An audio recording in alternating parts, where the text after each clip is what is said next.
Karen demanded I prove ownership. I'm the county recorder of deeds. I've read a lot of property disputes in my life, but I never imagined I would be the subject of one, especially at my own front door. My name's Marcus Trent. I'm 51, former Army JAG, and currently the elected county recorder of deeds for Jefferson County. That means when you buy a home, I'm the one who certifies your ownership. I sign your plat map. I track every title, easement, and lien in the system. And yet, none of that mattered to Karen.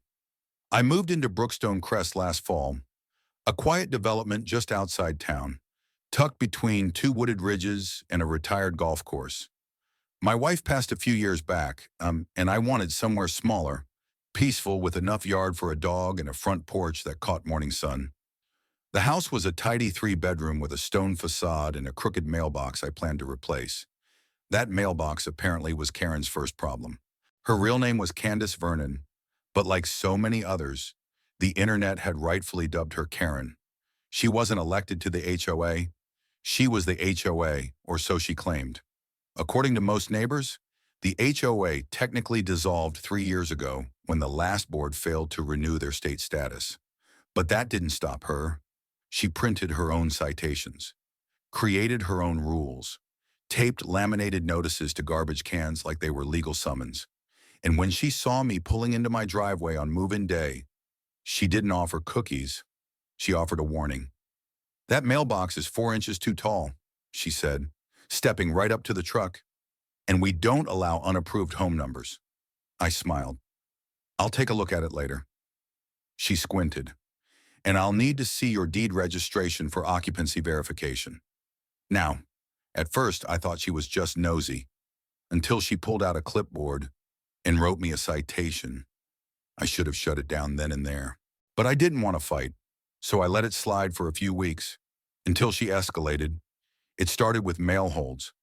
Then my trash cans were dragged into the middle of the cul-de-sac. One morning, my sprinkler system had been unplugged. Another afternoon, I came home to find a red notice taped to my door. Warning occupancy in dispute. Subject to removal if proof of ownership not provided to HO by Friday. I laughed at first. Thought, this can't be real. Then I saw the dent in my garage door. My neighbor, Mrs. Franklin, told me Karen had tried to secure the premises while I was gone for work, claiming I was squatting. That was the last straw. I walked to her house that night, knocked. She opened with a smirk. "Have your documents, Mr. Trent." "I do," I said, holding out a folder. She reached for it. I pulled it back. "This is my copy." I said, "The official copy is in the county vault, because I run that vault." She blinked. "I'm the county recorder of deeds." Silence. I continued. "So unless you have a state-certified plat map, title verification, and judicial order, you're in violation of about 4 civil codes right now?" She crossed her arms. "You're bluffing." "No." I said, "You are, but not very well." The next morning, I filed a complaint with the sheriff's office and notified the county attorney of her attempted property interference. Then I sent an open letter in public records to every home in the neighborhood, outlining the true status of the HOA dissolved. No authority, no registered board, no active bylaws. And as a bonus, I included a certified copy of my deed, with a note in case she asks again. But I wasn't done. Turns out, Karen had mailed out over 50 compliance violations over the past year. All fake, all demanding small fees, $75, $100, $250 for exterior violations and unsanctioned improvements. A few folks paid, afraid of confrontation. Others ignored it. One family, they moved. I collected it all, brought it to the next county board meeting, and I brought back up 3 neighbors, 1 attorney, and a reporter from the local paper. We laid it out. Fraud, harassment, unauthorized use of HOA letterhead, illegal citations, property tampering. Karen tried to show up to defend herself. She didn't make it to the podium. The sheriff's deputy handed her a notice right there.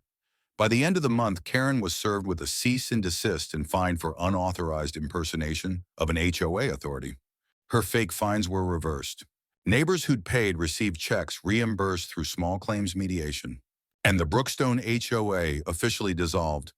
Again, but this time publicly. We held a community meeting at the park next door. Informal, no agenda, just coffee, folding chairs, and the truth.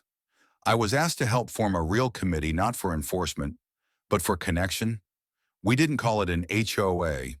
We called it the Brookstone Roundtable. No dues, no fines, just neighbors helping neighbors. Karen, she quietly sold her house 2 months later. Rumor has it she tried to start an HOA in her new neighborhood, but the local board already knew her name. They'd seen the article. She didn't last long. And me, I replaced the mailbox. Not because she said to, because I wanted it to be mine, not a symbol of her noise. Call to action. Have you ever faced someone who tried to rewrite the rules to control others? Have you watched fake authority be used to intimidate people out of their homes or their peace? Tell your story.